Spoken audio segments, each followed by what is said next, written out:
tonight on Nova, Everest. In 1996, 8 died in a single day. Now, Nova takes you back to explore the effects of altitude on the body and mind. He had the nerve to walk on Carol's door. Excellent, David. And a new drama unfolds. Will the summit claim a new victim? What's going on, Ed? David Charles. Breathing quickly right now won't help you, Carter, and I know this is really scary. Everest, the death zone.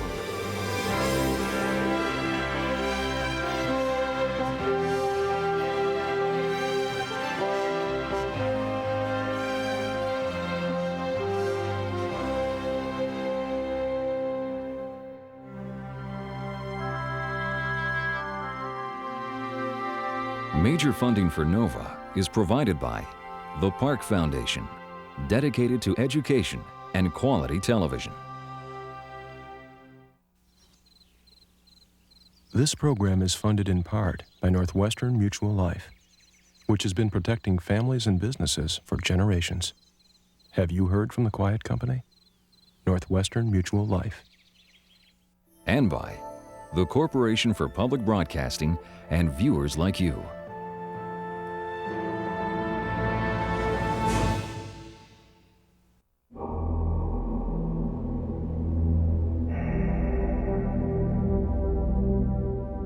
Five and a half miles above sea level, the high Himalayas stand fixed against the wind and clouds.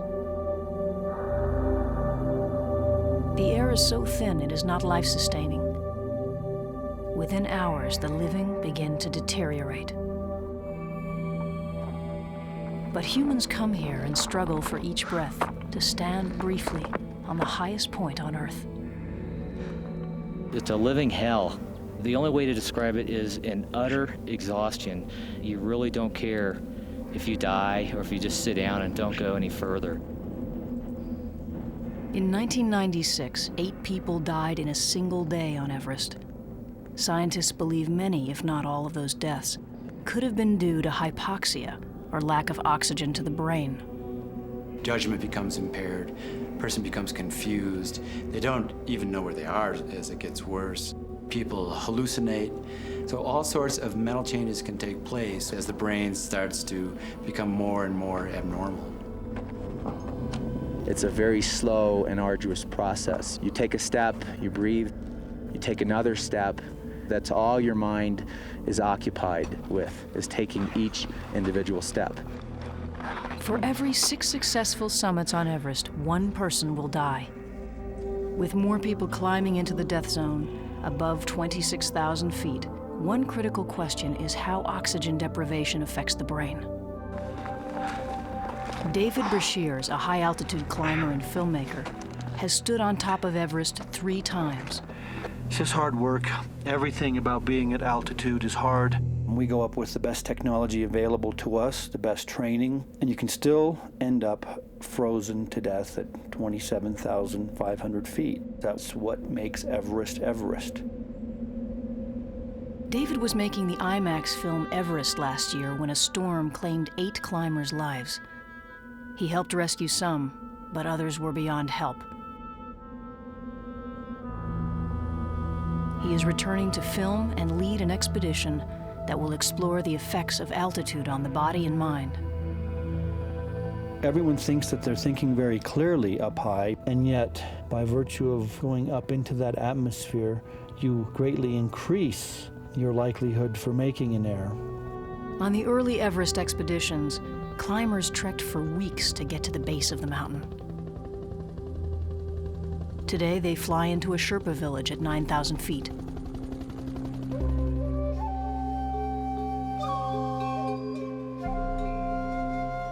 It will take 10 days to ascend the 9,000 feet in elevation to Everest Base Camp. Base Camp is a temporary city of tents housing 300 people to support 9 expeditions. The accommodations may be crude, but most teams have a satellite link to the outside world. It looks like there's about 30 people standing there. David Brashears meets up with his team members and they scope out the route up the mountain. What do you guys think about the upper part there before Camp 1? David Carter from Indiana is returning to Everest after an unsuccessful attempt in 1991. We always put ladders there, and that's the toughest part of the whole ice fall there. Ed Viesters will be guiding Carter. Considered one of today's premier high-altitude mountaineers, Ed has climbed Everest 4 times, twice without oxygen. Zangbu Sherpa climbed Everest for the 2nd time on David's last expedition. He is in charge of the large Sherpa staff that will support the team. These climbers will take part in a battery of scientific tests that will gauge their performances at altitude. Ed Viesters lives and trains in Seattle. 2 weeks before leaving for the mountain, the climbers joined him at the University of Washington for baseline tests. Dr. Brownie Shaney looks for physiological clues that determine who will perform well at altitude. One determinant is lung capacity.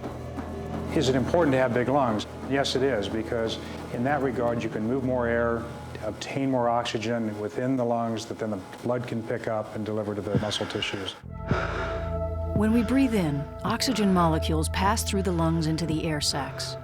Here, purple oxygen-deficient blood cells become revitalized and red with oxygen and are pumped by the heart throughout the body. Dr. Shaney measures the climbers' heart rates and ability to work. Carter is well above average. At the elite level are Ed Viesters and David Brashears. The elite high-altitude climber can trudge through the snow, break trail, climb up a cliff at their maximum capability for hours. Getting close? High on Everest, many climbers approach their maximum heart rate just gasping in the thin air. Okay. Some may collapse, unable to go on. Good job, good job.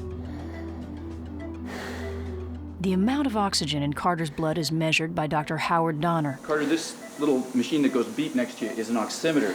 The top number here is your saturation, which is a measurement of the amount of oxygen in your blood. 100% means that you're completely saturated, which is what we'd expect close to sea level. As you go higher, this number is going to drop. This lower number is your pulse, and you see you have a nice slow pulse at 63, which is normal for you resting. And as you go up in altitude, a normal response is to see your pulse rate go up. Carter is now given a decreased level of oxygen to simulate going to high altitude. His body strives to get more oxygen. As Carter's blood oxygen saturation falls, his breathing increases and his heart speeds up, trying to pump more blood made red with oxygen to his organs. Over time, more oxygen-carrying blood cells will be produced to carry the oxygen where it is most needed, to the muscles and brain. These physiological changes are called acclimatization, and they enable a person to survive at high altitude. You're getting a little bit higher altitude. You feeling all right? Okay. Due to this sudden exposure to high altitude, Carter's oxygen saturation plummets. He will ultimately pass out from the lack of oxygen to his brain. We've found some abnormalities previously in high-altitude climbers. Dr. Peter Hackett addresses the climbers on the effects of decreased oxygen to the brain. One of the more pressing questions in high-altitude medicine is, does climbing to extreme altitude cause brain damage? And we're going to be looking at that in a number of ways. One is by MRI scans. Some work indicates that some climbers who go to extreme altitude without oxygen do come back with slightly smaller brains. If cells of the brain actually die, the brain will get smaller. That's what happens with strokes and other things that cause brain cells to die. So we'll look at the volumes of the brain by these special scans. These are unusual people, and they're going to a very unusual place. So there's some opportunities here. David and Ed have been to altitude many times, and we might expect them to react a little bit differently than David Carter, who is a relative newcomer at these kind of extreme altitudes. I've lived by the river for 20 years, and only twice before. Psychometric testing will reveal subtle changes in the climber's abilities to process information as they go higher. What we will expect to see is that there's a slowing in speech. There'll be a slowing in reaction time. We may see a lot of misspeaks. They won't say things quite the way they would at sea level. There'll be slurring and hesitation. This one's a little more difficult. This time what you're going to do is go down the columns and you're going to say the color that you see. You have to disregard the word you see. Tell me the color that the word is printed in. Okay? Go ahead. blue, red, green, blue, red, blue, green, red, green, blue, green, blue. Stop. That's going to be fun at altitude. Isn't that fun? If Charles beats David in a sprint, which man is the faster runner? Charles. People like Ed Viesters and others who make a career out of doing these very high peaks without oxygen may have some long-term brain abnormalities. Some studies indicate that they do have very minor, subtle cognitive dysfunction, and it can be found only on psychometric testing. There's nothing obvious. And their MRI show that there can be structural changes.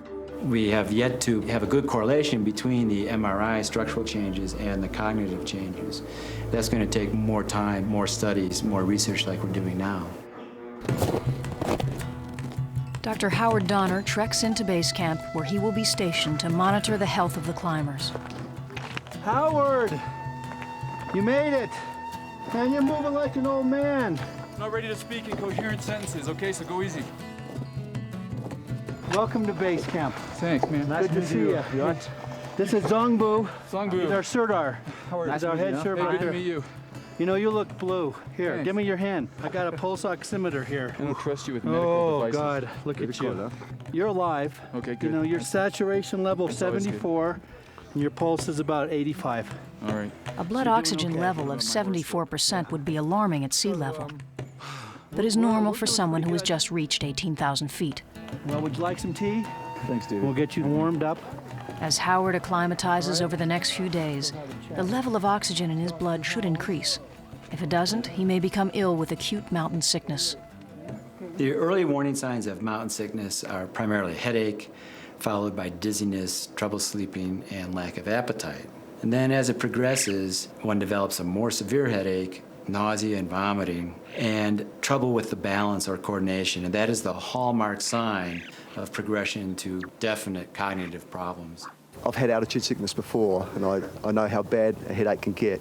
The two things that really affect you are shortage of breath and the lack of sleep. Sometimes you rest and you feel okay, then you start walking and it's not okay. After my head is gone too bigger like this. And I experienced the most shocking headache I've ever had in my life, and I felt sick. And night time I took 2 aspirin. After that, so never I felt myself to get headache. Now I'm fine. If symptoms get worse, a portable hyperbaric chamber known as a Gamoff bag can help. What's your altimeter say before you get in? See, we're about 17,600 feet. All right. The bag is inflated to increase the pressure inside. This results in a higher density of oxygen molecules. Doug, why don't you watch your altimeter and let us know in a moment what it's telling us. Boy, we're dropping fast. This simulates a descent of several thousand feet, where the ambient air holds more oxygen. Doug, what's your altitude? I'm at about 15,300 feet now. At this altitude, pumping this bag up to 2 psi will bring a patient down to an altitude inside the bag of about 8,000 feet lower than we are here. Doug, what altitude are you at? We're at 10,900 feet. Most of the time, putting a patient in for a number of hours, they're going to get some benefit. Let's pretend Doug couldn't walk because of severe forms of mountain sickness. We put him in for 4 or 5 hours, and now he's able to walk down the hill under his own power. So that's a big help. Okay, Doug, I'm going to stop pumping and slowly deflate. Within seconds, the pressure decreases and the patient returns to 17,600 feet. Are your ears okay, Doug? I'm fine. Good, so he's back to base camp. You can tell by the fact that there's no more tension here. Lakpa, can I have a little tea, please? Yes. Thank you very much. It's 5:30 in the morning here at base camp. We'll be doing a little filming today with Zongbu. That's why I'm here. We got our harness on, our boots, and our crampons, and those are all our tools for the ice fall. And so I have to eat and drink and get ready to go.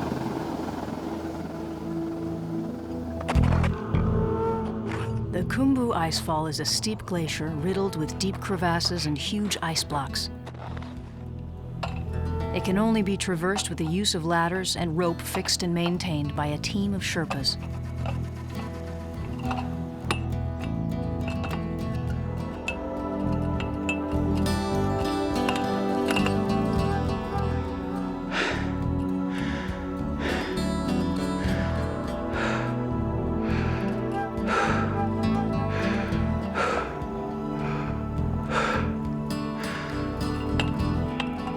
It is here at the beginning of the climb where the greatest objective dangers on Everest lie.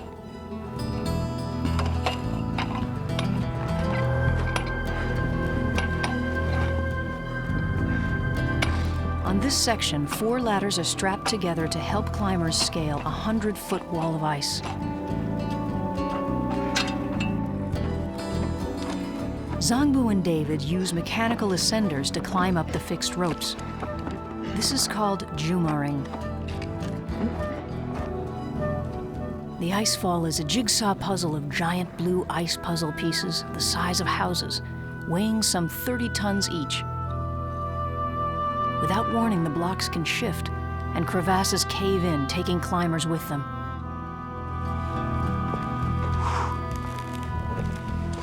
David jumars up the last pitch of the icefall to arrive at Camp 1. Okay, everybody down there, this is David from Camp 1, ready to proceed with the high altitude tests.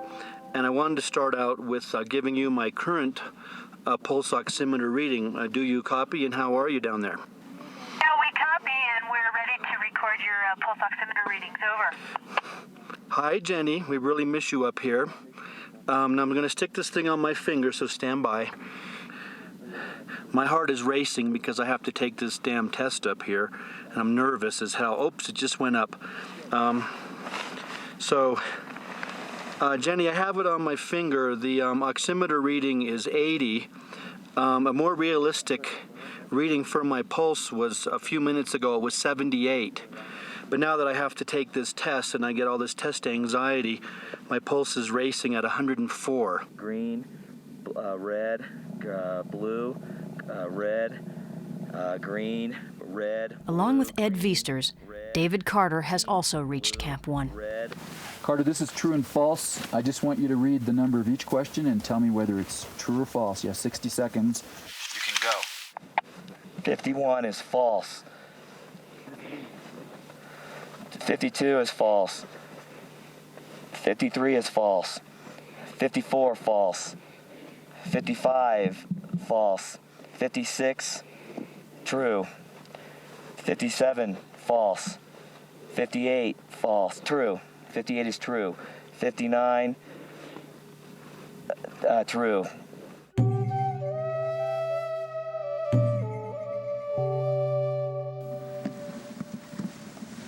Oh, hi, Ed. Hi. Have a good sleep? Yeah. Guess where we're going? Base camp. Base camp. Yeah. Yeehaw.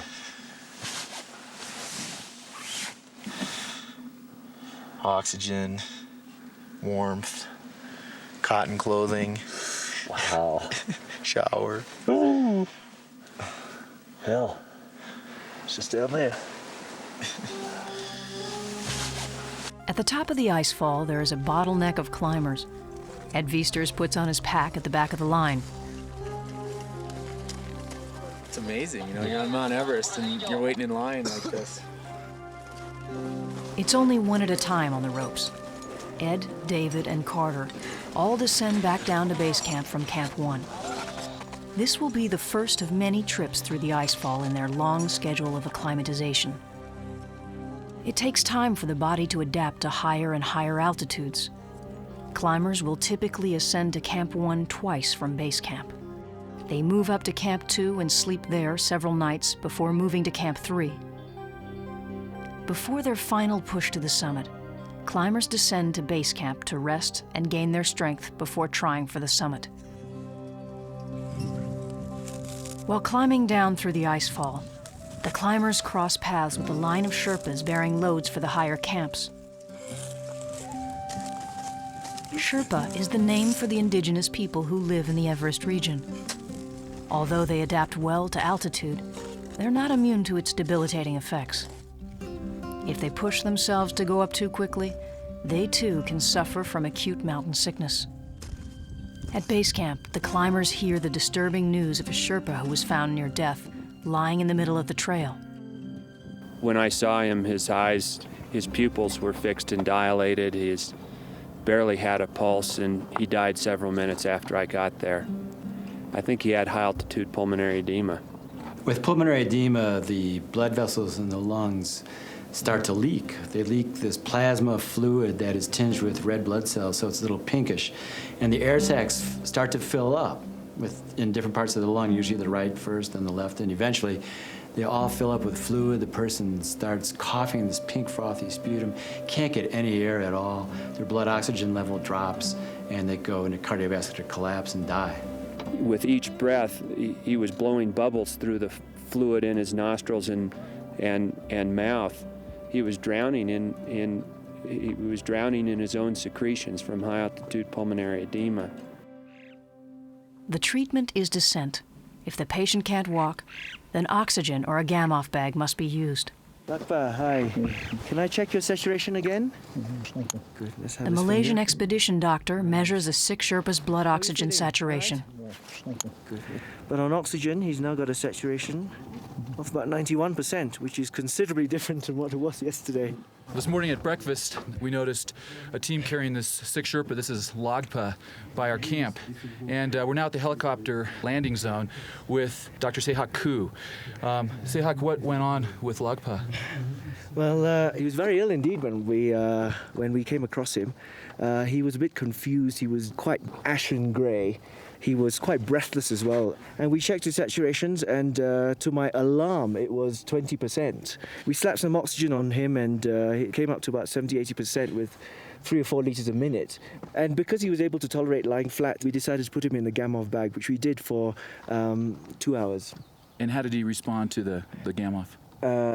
He did very well. He was comfortable in it, but the fact that he had symptoms on both sides of his lung and the fact that he was so unwell and so desperately short of oxygen, we treated him for pulmonary edema. When a helicopter arrives at base camp, it means a person is in need of immediate evacuation. And for Lakpa, a quick descent to Kathmandu will save his life.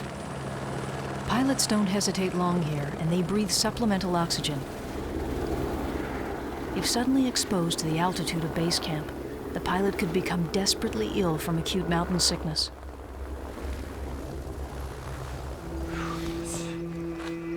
In the early morning freeze, the climbers silently put on their crampons to climb up through the icefall for the last time.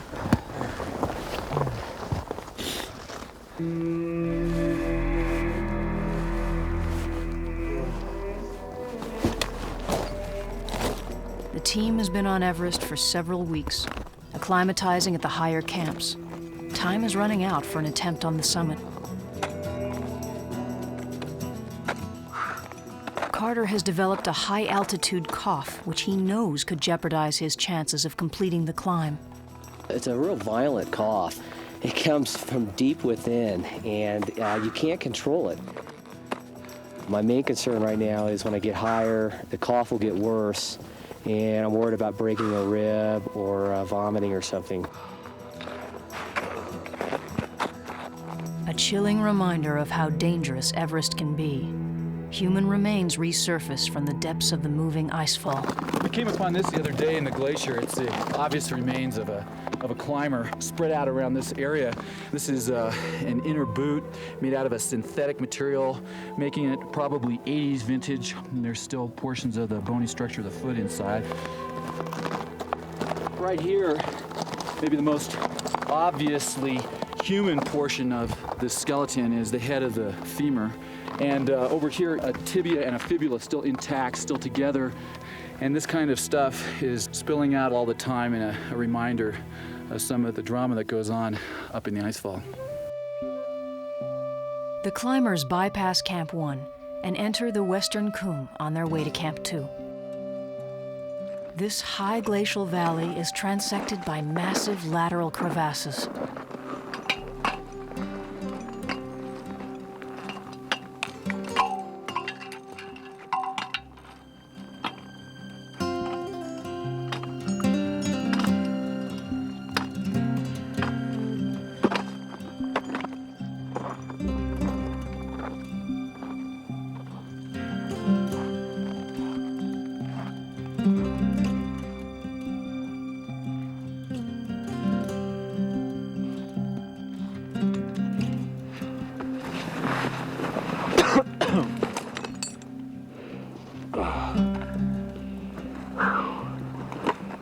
feeling, Ed? Oh, pretty good. It was a long day. It's about 12:30. I started at 5 a.m. So it's been a long day. Where'd you start from? Base camp. Don't you have something really fun to do today? No, nothing fun. Just relaxing. I thought you were going to do some testing up here. Oh yeah, we got to do some testing. That's right. What kind? Oh, mental testing, reading some lists and memorizing and stuff like that. What do you think you're going to do? I have no idea. We'll soon find out. Okay, Carter. The action of the brave cyclist kept the small boy from being hit by a 10-ton truck. The action of the brave cyclist kept a small boy from being hit by a 10-ton truck. If Daphne walks twice as fast as Margaret, and they are the only two people in a race, who is most likely to finish last? Margaret.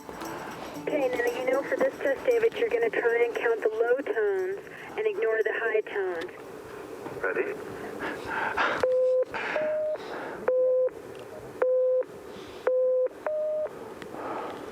How many?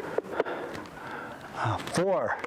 Today I'm suffering badly. We're up at 6,500 metres. And often one feels fairly poorly here anyway. I think I was suffering from AMS, acute mountain sickness, which with vomiting and diarrhea means that I couldn't drink or eat anything, so I'm feeling a bit weak. This is the part of high altitude mountaineering that isn't nice, being sick. It's hard enough as it is, but when you're sick as well, all your reserves are gone, and it's very hard to catch up. If Guy Cotter's symptoms get worse, he'll have to descend. There is a delicate balance between acclimatization and physical decline. Climbers know that they can only stay at altitude for so long. You know, I'm nervous. I don't know how I'm going to perform. I'm also nervous that we're sitting down here and my body is slowly deteriorating the longer we stay at this altitude. And I slowly get weaker and weaker. Humans will start to deteriorate because of the high altitude at around 17,000 feet. Sleeping becomes a problem, muscle wasting takes place, weight loss takes place. This process of deterioration takes place much more quickly the higher altitude that one goes to. So at over 26,000 feet is called the death zone because acclimatization is essentially impossible.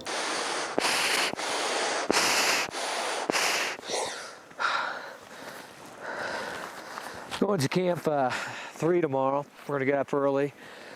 Around, we're going to get out of here probably about 6 o'clock. I'm on an antibiotic now. I ended up getting a pretty good head cold about 3 days ago, and yesterday I was really feeling pretty bad when I came into camp 2. I was dehydrated and basically just weak from the cold. But the antibiotics have been kicking in, and I'm feeling pretty good today, and looking forward to going tomorrow. In the morning, they march to the top of the Western Coombe, where they begin the arduous ascent of the Lhotse face.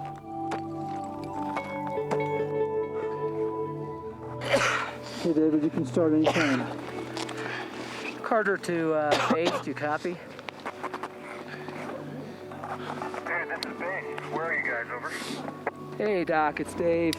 We're at basically the bottom of the Lhotse face, where our elevation is at 22,300, and it's about 8 o'clock in the morning.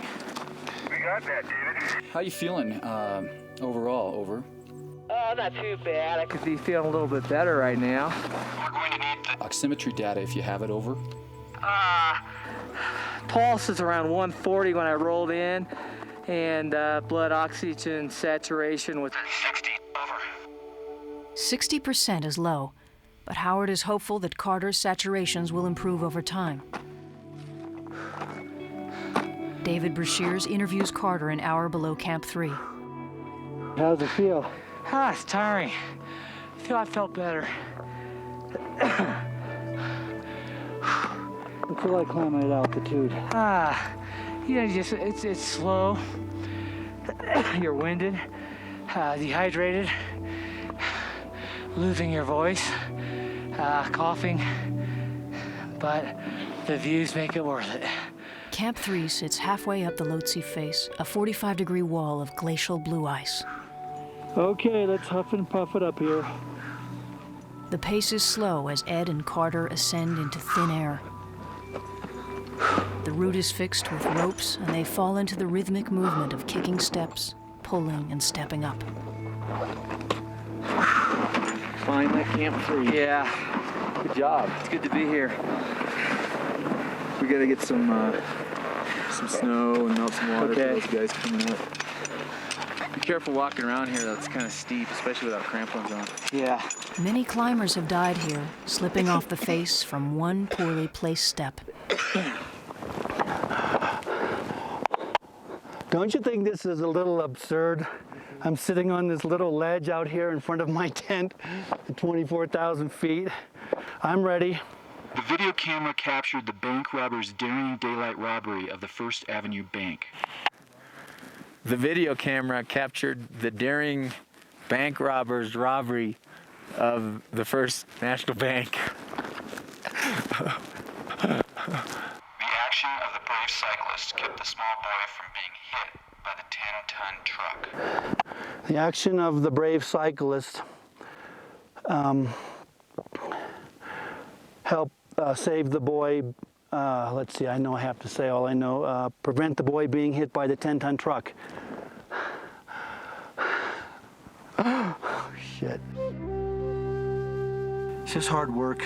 Everything about being at altitude is hard. I can't show you that there's no oxygen molecules in the air here.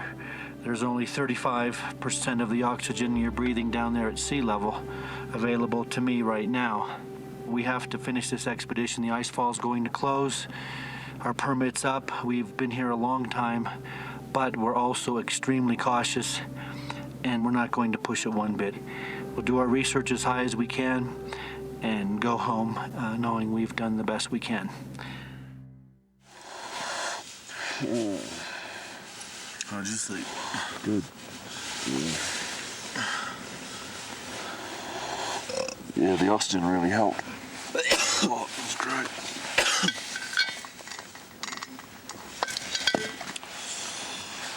Oh, yeah.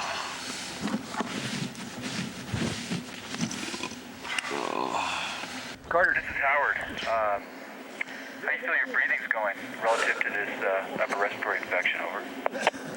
Real good now, a lot better. Howard, it was a lot worse when I was, I'd wake up after 2 hours and I felt like I had a lot of shit in my throat and I'd cough it up. It's kind of a hard chunk, snot type shit. It was yellow. Over. Sounds like maybe you're clearing this stuff out. Over. Yeah, after a few hot drinks and getting off O's and breathing through my nose, I feel a lot better. Great, David. I don't need to tell you this. Just stay hydrated and cough that shit out of there. I'll give you back to Kate. Alrighty. Carter, where are you now? I don't know. No, I'm kidding. We're at Camp 3. We're getting ready to move out. Carter is about to go higher than he has ever been before. Looking up the route, some 50 climbers clamber towards the highest camp on the mountain. This makes David Brashears and Ed Viesters very nervous. They witnessed last year that crowded ropes on Everest can be deadly. This year, it seems nothing has changed. As climbers wait their turn on the ropes, they increase their chances of becoming hypoxic. Tonight, they will all leave camp and climb toward the summit. David and Ed climb into the death zone, an altitude where humans are only transient visitors. The tents of Camp 4 finally come into view. It has taken nearly 2 months for the climbers to reach this point, and what will transpire over the next 24 hours will change their lives.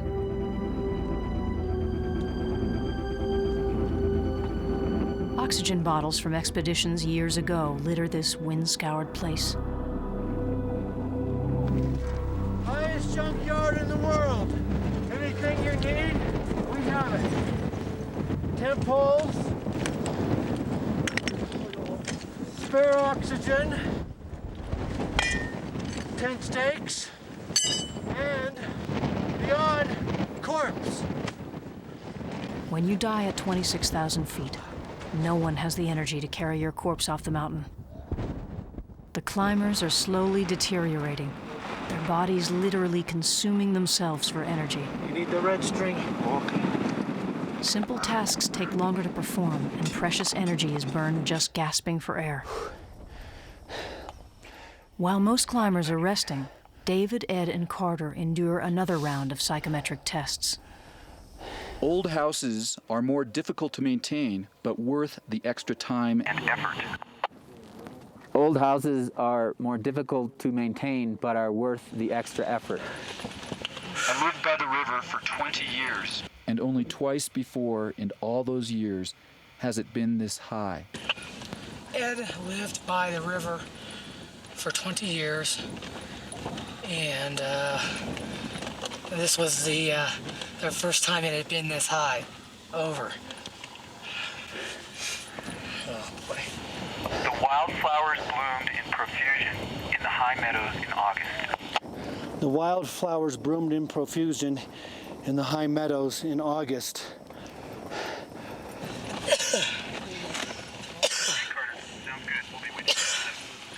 Sounds good, Doc.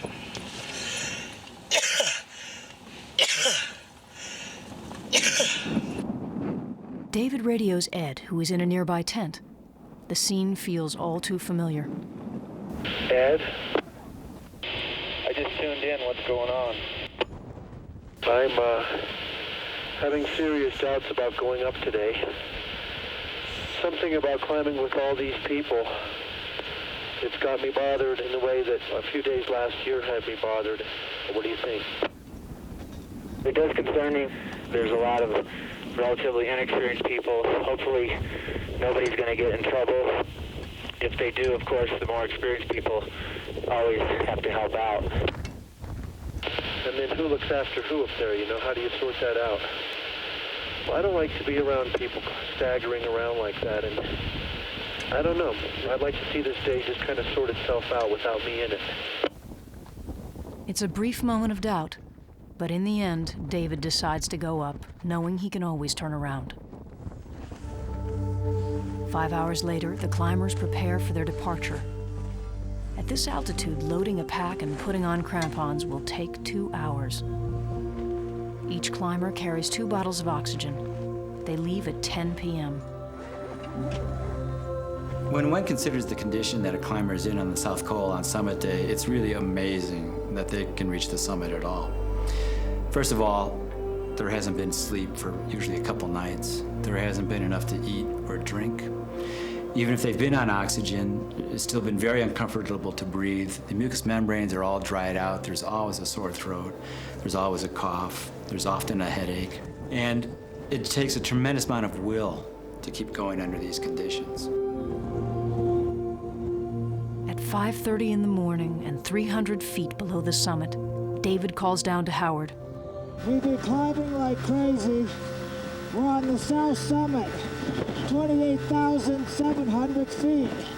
It's unbelievable. And you climb in the middle of the night and you're standing up there in the early morning. They sit down to rest. 10 feet in front of them lies the body of Rob Hall, one of the expedition leaders who died in 1996. David points to where Rob is buried under wind-driven snow. How far buried do you think he is? 5 feet? No, could be 5 or 6 feet. Right. It's a lot. Yeah. Rest in peace. They have only 300 vertical feet to go, but 2 hours of climbing. They traverse a knife-edge ridge which drops off 8,000 feet on both sides. David climbs in front. They reach the Hillary Step, a 40-foot wall of exposed rock. This is the most technical terrain on the summit day. Climbers maneuver up the cracks and over the rocky outcrop while clipped into the fixed ropes.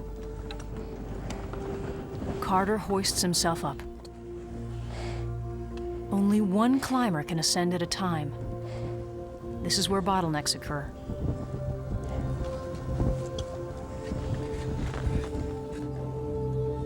They silently pass by the body of a climber from an earlier expedition who died here on the ropes.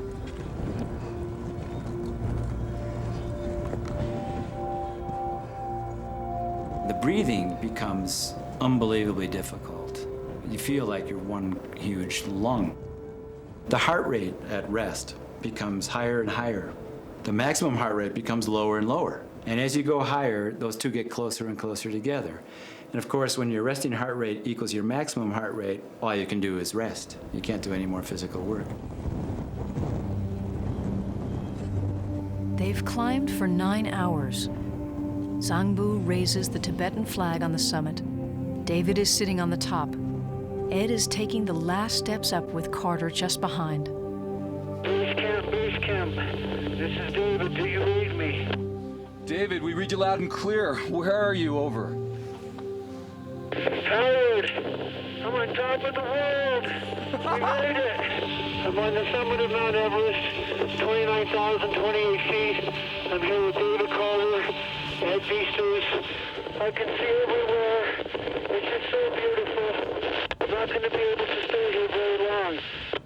David Brashears has reached the summit of Mount Everest for the 4th time. Ed Viesters has now become the first non-Sherpa to climb Everest 5 times in return. Rob Hall's 5th summit last year was tragically his last. Carter has lost his voice and will be unable to take the world's highest psychometric tests. Mike walked around the block 3 times before he had the nerve to knock on Carol's door. Mike walked around the block 3 times before he had the nerve to walk on Carol's door. Excellent, David. Do you have any oximetry on the summit? On the 78, sitting on top of Everest. At 78, David's blood oxygen saturation is good for a climber breathing supplemental oxygen. Climbers consume bottled oxygen at a flow of 2 liters per minute on the summit day. With his mask off for a few minutes, David's respiratory rate increases significantly. David, what's it like climbing back in the same area that you were in last year? Over. All the bodies that were there last year were covered, but unfortunately, we did toss one body right on the fixed ropes.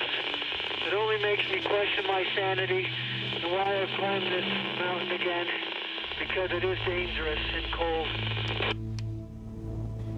Ed takes his final psychometric test on Everest. A man who was an engineer came to the store where Alice worked to buy pastries. Who bought pastries?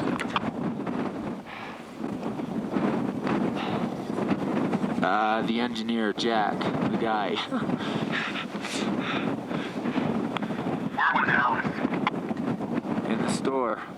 Ed, I know you want to get moving again. Let us know how you're doing. How you feeling? Over. I feel fine. It's getting kind of cold. It's sitting right here. The descent is quite arduous. You're physically spent. You have to think about what you're doing. You can't just stagger and slug your way down. A lot of accidents in mountaineering occur on the descent, and it's because people get to the summit and they're totally let down their guard and they've used all of their energy just to get to the top. It takes 5 hours to climb down to Camp 4. In the safety of his tent, David reveals to Howard that he had a difficult climb to the summit. Howard, this is South Cole. Hey, David, this is Howard. Go ahead. This morning I drank about a quart of Kool-Aid. Then I stopped and I threw up about 6 times. I thought I would have to come down, but I didn't want to leave the team behind because it was just, I kept thinking I'd feel better. I had the worst trip down in the South Summit I've ever had. Over. I got that, David. How's everybody doing? Over. We gotta get these guys out of here. He's a little sick. David Carter's condition has worsened. Despite his own illness, David Brashears picks up the camera to shoot Ed taking care of Carter. Tell me what's up. He's at 93 and 133, so your pulse ox is really good. Your throat feels real constricted? Yes. Okay. He's on 4-liter flow. David started having problems coming down on the South Summit. Couldn't catch his breath. So we called the doc at base camp, told him what was going on, and he doesn't know whether it's something like pulmonary edema or possibly the fact that David was having some lung infection earlier on that he's been fighting, and whether the altitude just exacerbated that. So I think the best option, if he can handle it, is to get him down to Camp 2. The lower we get him, the better. What about oxygen at Camp 2? Yeah, there's a bottle. They have just climbed to 29,028 feet, the summit of Everest, an exhausting accomplishment. Now they will try to descend 5,000 more feet to get Carter to a safer altitude. Hey, David. Good luck, man. Sorry you had to get sick like this. David Brashear stays at Camp 4 to rest as Ed accompanies Carter. He would go 10 or 20 feet, and then we'd stop for 5 minutes. Take your time. You know, he'd have to catch his breath, he'd have to take his mask off, he was overheating, desperately trying to gain control of his breathing. I thought we could get to Camp 2, but as it turned out, it took us a long time. It took 4.5 hours to get down to Camp 3. So it was about 7 p.m. then, and we got into the tent, and that's when it started to get a little hairy. After hours of labored breathing, Carter gains enough strength to get on the radio. Carter, my man, how you doing? I'm still alive. It's been a hell of a day.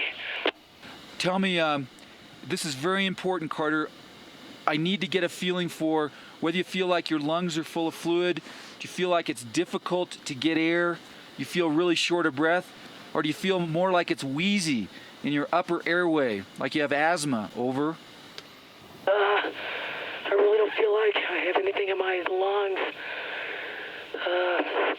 It feels like my throat is closed up on me. Or I have asthma, something like that. Last night, I coughed up a lot of green, hard chunks. A couple of them had blood over. Carter seems to be improving. But 2 hours later, a desperate call from Ed. I need higher. You can't get up. What's going on, Ed? David Charles, like his throat's obstructed. Ed, I'm going to keep talking. You don't have to respond. See if you can do a Heimlich and get him to expel whatever's obstructing. Over.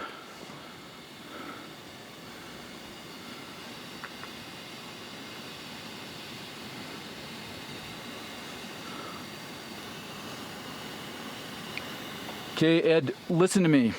I'm not sure where you're at. If it's an obvious obstruction, you can push it out with a Heimlich, do that. If it just seems like Carter's airway is closing and you need to breathe for him, go ahead and start mouth-to-mouth ventilation. Over. Okay, hang on, I did. I have a dozen Heimlichs and it seemed to help. Tell me what Carter's doing now. What is his respiratory status? Over. He's sitting up. We did some more Heimlichs. It seems like he's calming down a little bit. Hang on.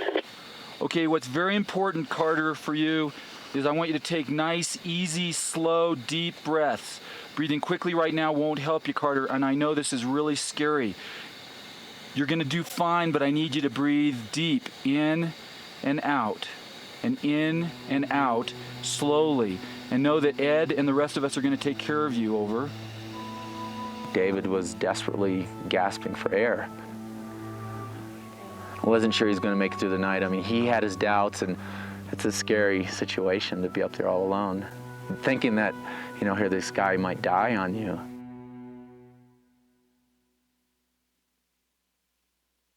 There we go. Looks like we have a record level. That light came on. That's plugged in. Okay, David, what's going on? It's been a long, it's been a really long couple days for me. I've been very sick coming down. I'm totally exhausted without having problems getting a full breath. My throat feels like I'm breathing through a straw right now. This is God's gift up here. That was the first time in my life when I literally thought I was going to die. I still, to this point, have not even thought of summiting. I just want to get down the mountain. Choking to death at 23,000 feet. The first thing that went through my mind was how isolated I am, and I'm not going to be rushed to a hospital and revived. I knew that when I was choking, there's just two people there. It was myself and Ed, and it was frightening. I don't want to die. I don't want to die in the mountains. I don't want to die young. But since I've survived it, it's a big part of my life now.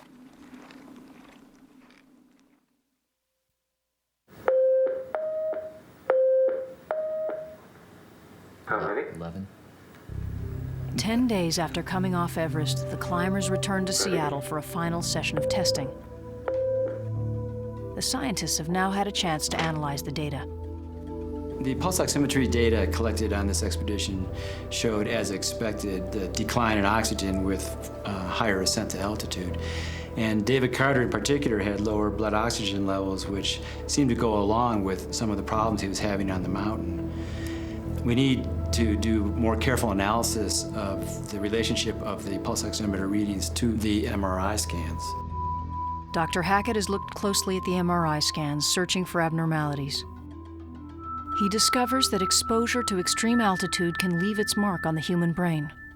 Climbers without oxygen. Hackett addresses the climbers. And actually the only abnormality we found was a very mild atrophy in the brain of Ed Viesters, who is the one that has climbed many times to high altitude without supplemental oxygen. And what we'd like to do is follow him over a longer period of time to see if this is something that might actually progress with his high altitude career.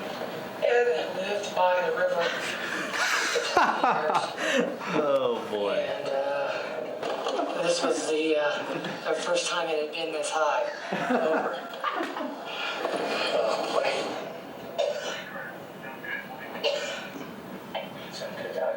Oh, Man. you were feeling bad there.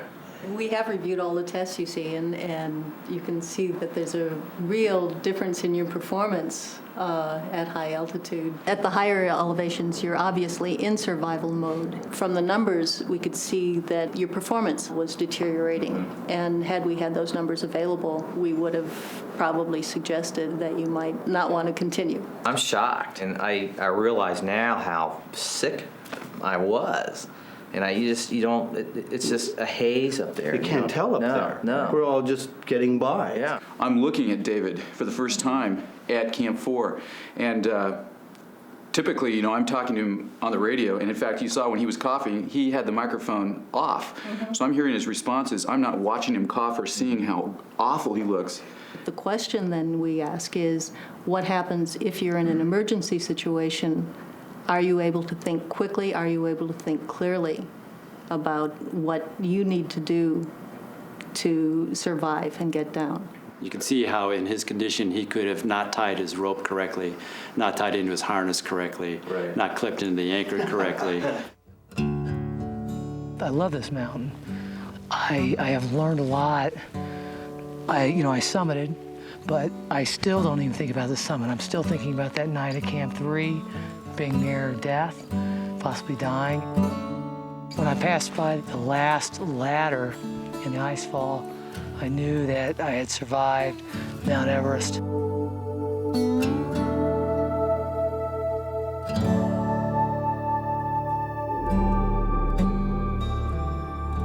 David, we're curious now that you've been to the top. You think this was your last trip up this mountain? Over?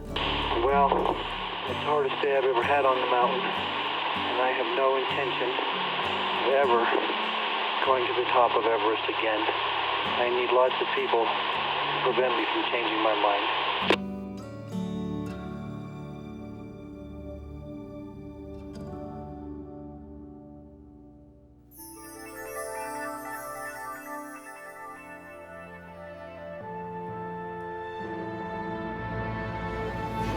Take the tests yourself.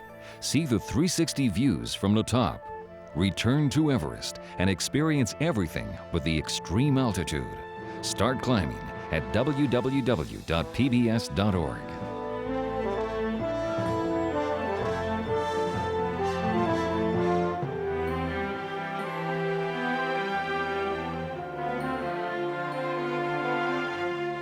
Educators can order this show for $19.95 plus shipping and handling by calling 1-800-255-9424.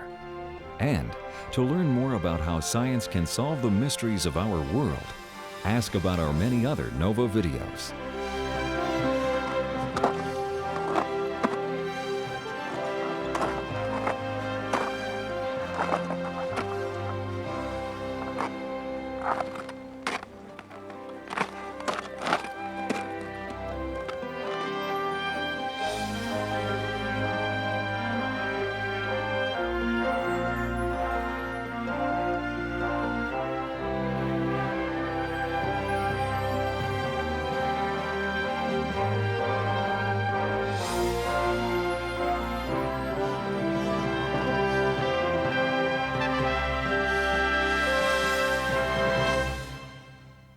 Nova is a production of WGBH Boston.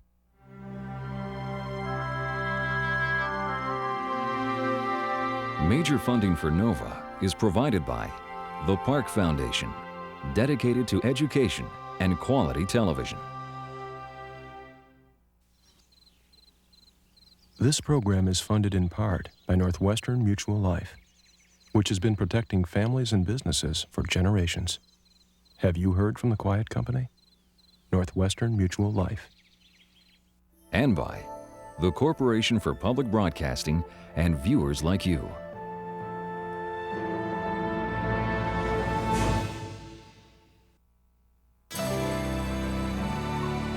This is PBS.